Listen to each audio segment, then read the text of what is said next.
दोस्तों, आज की कहानी जो हम एक्सप्लेन करने जा रहे हैं उससे देखकर आपको इतना जरूर पता चल जाएगा कि इस दुनिया में माँ से बड़ा योद्धा कोई नहीं पैदा हो सकता है। कहानी की शुरुआत में हम एक शहर को देखते हैं जो भुखमरी और कड़ी मुसीबतों से जूझ रहा था। वहां पे खाने की कमी हो चुकी थी, इसलिए सरकार ने अब यह फैसला लिया था कि वो अब कुछ गिने चुने लोगों को ही अपने शहर में रखेगी और जो बच जाएगी उसे मार देगी। और ऐसे वो पिछले 3 महीने से कर रही है। इसी बीच हम एक कपल को देखते हैं जिसमें लेडी का नाम मिया और आदमी का नाम जोनस होता है।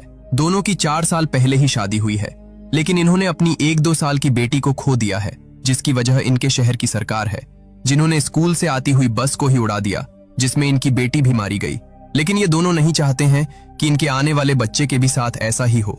जी हाँ, मिया अपनी प्रेगनेंसी के लास्ट स्टेज पे है और किसी भी समय वो एक बच्चे को जन्म दे सकती है। इसलिए जोनस ने एक एजेंट से बात करके दोनों के लिए दूसरे देश आयरलैंड जाने के इंतजाम कर लिया है, जिसके लिए इन्हें एक कंटेनर में बैठाया जाएगा जो कि शिप में रखकर ओशन के रास्ते आयरलैंड चले जाएगा। दोनों ही कंटेनर में बैठते हैं। इनके साथ और भी लोग थे जो इल्लीगल ही उस देश में जा रहे थे, पर उनके पास अब कोई ऑप्शन भी नहीं था। कुछ देर के बाद जोनस मिया से कहता है कि तुम्हें खुद का और हमारे बच्चे का ख्याल रखना होगा और डरना बिल्कुल भी मत, क्योंकि बस कुछ ही देर की बात है। जैसे ही ये कंटेनर शिप में चढ़ जाएगा उसके बाद हम फ्री हैं, क्योंकि आयरलैंड में कोई चेकिंग नहीं होगी। इसी उम्मीद में वो अपने पेट पर हाथ रखकर बोलती है कि ये सब हम तुम्हारे लिए कर रहे हैं। कुछ समय के बाद इनका कंटेनर अचानक से खुल जाता है और फिर एक झटके में कई लोग अंदर आना शुरू हो जाते हैं, जिनकी तादाद काफी ज्यादा थी। और इसी अफरा तफरी में जोनस मिया से अलग हो जाती है। जब तक वो बाहर जाती है तब तक गेट बंद हो चुका था, लेकिन यहाँ वो फौरन उसे कॉल लगाती है, तो वो उसे शांत रहने को बोलता है और बताता है कि कुछ देर में हम शिप में होंगे, जिसके बाद मैं तुम्हारे पास आ जाऊंगा।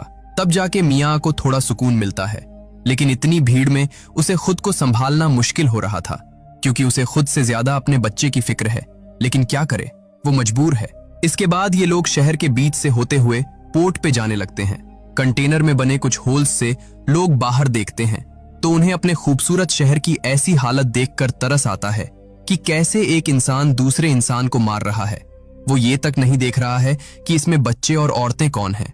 खैर, अब ये लोग 2 घंटे के बाद पोर्ट पे पहुंच जाते हैं, लेकिन यहाँ पे इन्हें सबसे बड़ी मुसीबत का सामना करना पड़ेगा, जो था कि चेकिंग पोस्ट को पार करना।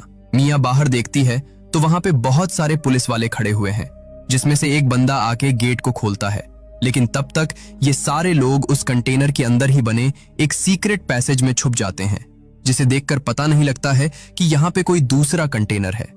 लेकिन जो पुलिस हेड होता है उसे कुछ शक होता है, इसलिए वो उस पूरी ट्रक को देखते हैं और उसे कुछ गड़बड़ लगती है। इसलिए वो एक गोली चलाता है जो जाके पीछे लगती है, यानी कि इसके पीछे भी कुछ है। इसलिए वो अंदर जाता है और कहता है, मुझे पता है कि तुम लोग यहाँ पे हो, इसलिए बेहतर है कि बाहर आ जाओ, वरना मैं एक एक को मार डालूंगा। कुछ देर हो जाती है, लेकिन कोई बाहर नहीं आता है, तो वो अपने बंदे से गोली चलाने को बोलता है। तो तभी एक लड़की बाहर आ जाती है, लेकिन इतनी ही देर में मिया वहां रखे हुए एक बॉक्स पे चढ़ जाती है जो थोड़ी ऊंचाई पे था, जहां पे इन लोगों की नजर नहीं जाती।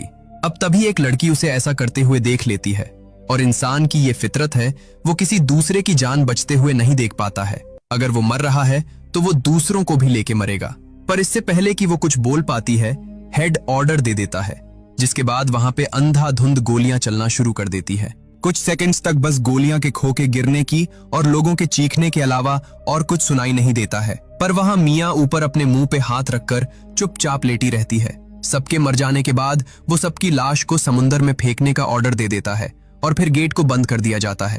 अब इस पूरे कंटेनर में अकेले मिया ही है, तो वो सबसे पहले तो जोनस को एक वॉइस मैसेज भेजती है कि उन्होंने सभी को मार दिया है, पर वो छुपी है। जिसके कुछ देर के बाद उसके कंटेनर को उस कार्गो शिप पे लोड कर दिया जाता है जो आयरलैंड जाने वाला है। तब वो जोनस को कॉल करती है, लेकिन उसका फोन स्विच ऑफ बताता है, तो वो फिर से उसे वॉइस मैसेज सेंड करती है कि अब वो शिप पे लोड हो चुकी है, तुम कब आ रहे हो। लेकिन यहाँ पे शायद उसे भी इन लोगों ने मार दिया हो, क्योंकि चेकिंग तो सभी कंटेनर्स की हुई होगी और सभी ने एक ही तरीका अपनाया होगा छुपने का।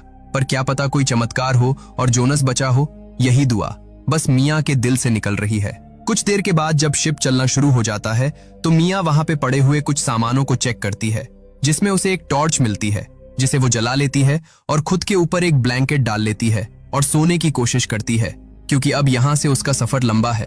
लेकिन यहाँ उस कंटेनर चारों ओर बस खून ही खून बिखरा हुआ, जिसकी स्मेल बहुत ही गंदी होती जा रही है समय के साथ साथ। इसलिए वो खुद को जैसे तैसे करके शांत करती है। आधी रात को मिया की आंख खुलती है तो वो उस होल से बाहर देखती है तो उसे पता चलता है कि उसका शिप तो भारी तूफान में फंस चुका है। और धीरे धीरे वो तूफान इतना बढ़ जाता है कि जिस बात का उसे डर सता रहा था वही हो जाता है। एक एक करके उस पे से सारे कंटेनर्स गिरना शुरू हो जाते हैं, जिसमें से उसका भी था। और जैसे ही वो पानी में गिरता है एक तेज सा झटका लगता है, जिससे वो वही बेहोश हो जाती है। जब कुछ देर के बाद उसकी आंख खुलती है तो वो अपने चारों ओर देखती है तो वहां पे कुछ हल्का फुल्का सा पानी भर गया था और सारा खून बह रहा था। फिर से वो होल से बाहर देखती है तो उसे पता चलता है कि उसका कंटेनर तो इस समय पे समुंदर के बीच में तैर रहा है, जो कि बहुत डरावना है क्योंकि ऐसे में वो कैसे खुद को बचाएगी। इसलिए वो सबसे पहले तो जोनस को कॉल लगाने की कोशिश करती है, लेकिन अफसोस कि उसका फोन टूट चुका था। लेकिन वो अपने दूसरे फोन से ट्राई करती है पर वो कॉल नहीं उठाता है। तभी अचानक उसे कुछ लोगों के चीखने की आवाज आती है।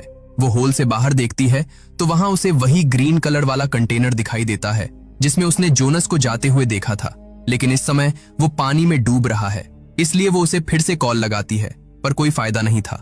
देखते ही देखते वो कंटेनर उसकी आंखों के सामने ही डूब जाता है और खुद के हस्बैंड को ऐसे मरते हुए देखकर वो पूरी तरह से टूट जाती है, क्योंकि अब वो अकेली पड़ गई है। एक उसके बच्चे रहने की उम्मीद ने तो उसे जिंदा कर रखा था, लेकिन अब वो भी जा चुका है। इसलिए एक बारी तो वो खुद को जान लेने की भी कोशिश करती है, लेकिन तभी उसे याद आता है उसके अंदर एक दूसरी जान भी पल रही है और उसे जोनस को दिया हुआ वादा भी पूरा करना है। इसलिए वो चाकू को फेंक देती है। ऐसे ही बैठे बैठे उसकी आंख लग जाती है और जब वो उठती है तो देखती है कि वो अपनी जगह से आगे सरक कर आ गई है और उसके ऊपर एक कंटेनर लटक रहा है। दरअसल अब यहाँ पे पानी भर चुका है। रुकिए रुकिए जरा। तभी अचानक उसकी आंख खुल जाती है क्योंकि ये बस एक सपना था। और जब वो उठती है तो देखती है अब असलियत में पानी भरना शुरू हो गया है। इसलिए वो तरकीब लगाती है और एक होल से पानी को बाहर करती है, जिसके बाद वो कुछ टेप से उन होल्स को बंद करती है जिसमें से पानी अंदर आ रहा था, लेकिन कोई फायदा नहीं था। इसके बाद वो उन कंटेनर्स को खोलती है। क्या पता उसे उसके अंदर कुछ मतलब के सामान मिल जाए। अब किसी में उसे टिफिन बॉक्सेस मिलते हैं, किसी में ईयरबड्स, किसी में वाइन्स की बोतल, जो कि शायद उसके किसी काम की नहीं थी, लेकिन क्या पता आगे जाके वो काम आ जाए। इसके बाद वो अपने फोन को उस टिफिन बॉक्स में रख देती है ताकि वो गीला ना हो। तभी उस पे एक अननोन नंबर से कॉल आती है। जब वो उसे पिक करती है तो वो कोई और नहीं बल्कि जोनस होता है, जिसकी आवाज सुनकर वो बहुत खुश होती है। वो उसे बताता है कि उसके ड्राइवर ने उन्हें कहीं सिटी के बाहर लाके छोड़ दिया है। पर जब वो मिया की हालत के बारे में सुनता है तो हैरान रह जाता है। पर वो उसे दिलासा देता है और हिम्मत भी कि तुम्हें खुद को जिंदा रखना है, मैं तुम्हें जरूर बचाने आऊंगा। उसकी आवाज सुनकर मिया को थोड़ी सी उम्मीद जाग जाती है। कुछ देर के बाद अब मिया को लेबर पेन होना शुरू हो जाता है और तभी तेज तेज बिजलियां कड़कना शुरू हो जाती हैं, यानी कि मुसीबत। ऐसे में वो खुद को संभाले या फिर इस तूफान से लड़े, यही उसके लिए सबसे बड़ी मुसीबत है। कुछ देर के बाद कंटेनर दोनों ओर हिलना ढुलना शुरू हो जाता है और इसी में मिया को लेबर पेन भी शुरू हो चुका था। वो बहुत कोशिश करती है कि कैसे भी करके खुद को रोक ले, लेकिन ऐसा हो नहीं पाता है। उसे अपने बच्चे को जन्म देना ही होगा, इसलिए वो एक कोने में जाके बैठ जाती है। लेकिन उधर से पानी की तेज तेज बौछारें आ रही थीं और इसी तूफान में वो एक बेटी को जन्म देती है जिसका नाम वो नोहा रखती है। लेकिन यहाँ नोहा को कोई दिक्कत न हो इस पानी से, इसलिए वो उसे लेके वही रखे एक बड़े से बॉक्स में बैठ जाती है और उसका ख्याल रखती है। पर अब उसका खाना धीरे धीरे खत्म हो रहा है। ऐसे में जितना भी बचा हुआ खाना पानी है उसे कम खाना पड़ेगा, क्योंकि अब उसे अपनी बेटी को भी तो कुछ खिलाना है। यहाँ वो बार बार जोनस को भी फोन करने का ट्राई करती है, लेकिन उसका फोन नहीं लगता है। अगले दिन जब वो सो के उठती है तो देखती है तो उसकी बेटी रोई जा रही है क्योंकि उसे भूख लगी है। तो वो उसे उसी समय दूध पिलाती है, जिससे वो थोड़ा शांत होती है। पर उसके बाद वो खुद थोड़ा खाना खाती है, लेकिन अब ये उसके मील का कुछ बचा कुचा हिस्सा था। पर इसी दौरान उसके दिमाग में एक आइडिया आता है, क्यों ना इस कंटेनर के ऊपर जाए, क्या पता वहां से उसे कोई देख ले, कोई शिप जो उसके आसपास गुजरे। लेकिन इसके लिए उसे पहले उस कंटेनर को ऊपर से काटना होगा। तो उन बॉक्सेस में से कुछ ऐसी चीज ढूंढती है जिससे कि वो कंटेनर को काट सके, और उसे वहां एक ड्रिलिंग मशीन मिलती है। लेकिन ऐसा करने में भी टाइम लगेगा और साथ में मेहनत भी, क्योंकि कंटेनर का स्टील बहुत मजबूत है और वो ड्रिल मशीन किसी पतली चीज को ड्रिल करने के लिए बनी है। पर यहाँ मिया हार नहीं मानती है और लगी रहती है उसे काटने में। बीच में बीच उसे अपनी बेटी के विजन्स आते हैं जो कि मर चुकी थी। उसे जोनस भी आता है जो उसे हौसला देते हैं कि तुम्हें खुद को जिंदा रखना है। लेकिन ये कैसे मुमकिन है? उसके पास तो अब खाना भी नहीं बचा है। तभी मियाँ के दिमाग में आता है कि उसने बर्थ के टाइम अपना फ्लैश फेंका नहीं था। वो उसे ढूंढती है और फिर उसे ही खाना शुरू कर देती है। ये सीन देखकर आपकी रूह कांप जाएगी। उसे ये खाना ही पड़ता है। अब उसके पास पानी खत्म हो चुका है, इसलिए वो उन होल से बारिश के पानी को पीने की कोशिश करती है। धीरे धीरे करके वो जैसे तैसे उस कंटेनर के ऊपर वाले हिस्से को काट लेती है और फिर ऊपर आती है। और जब वो चारों ओर देखती है तो दंग रह जाती है, क्योंकि वो बिल्कुल ही समुंदर के बीच में ही है। पर उसे यहाँ सूरज की रोशनी भी मिलती है, इसलिए वो नोहा को भी ऊपर लेके आती है और उसे भी रोशनी दिखाती है। पर उसे एक बात का ध्यान रखना होगा, ये ऊपर आने का जो रास्ता उसने बनाया है वो उसके लिए अच्छा भी है और बुरा भी, क्योंकि अगर तेज बारिश हुई तो सारा पानी अंदर आने लगेगा। ऐसे में वो क्या करेगी? खैर, अब वो जब ऊपर आती है तो पानी में तैर रही मछलियों को भी देखती है, जो उसके लिए उसके खाने का काम कर सकती है। इसलिए वो उसे पकड़ने के लिए कोशिश करना शुरू कर देती है, लेकिन शुरुआत में तो उसके हाथ कुछ नहीं आता है। उसी बीच उसे आसमान में एक प्लेन भी दिखाई देता है, जिसे सिग्नल देने के लिए वो नीचे टीवी पे लगे ग्लास को तोड़कर ऊपर फौरन लाने लगती है।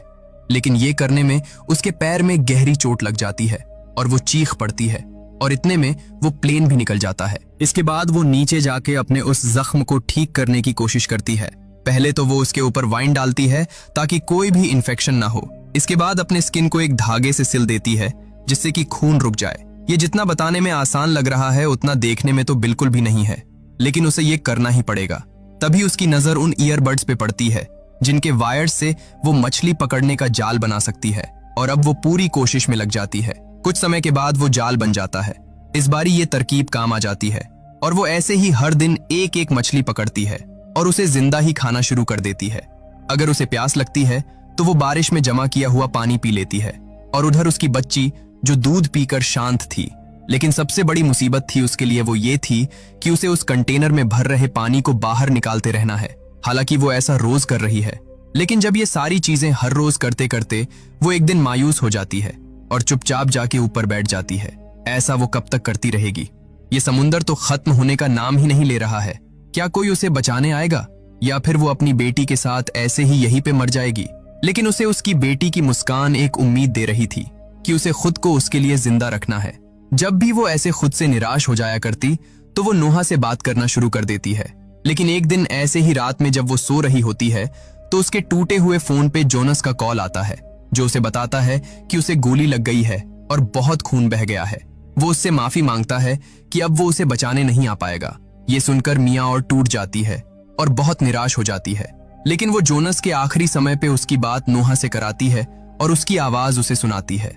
मियाँ के लिए ये समय बहुत कठिन था। उसके सामने एक एक करके सारी उम्मीद टूट रही थी। अब वो क्या करेगी? एक ये भी उम्मीद उसकी टूट गई है।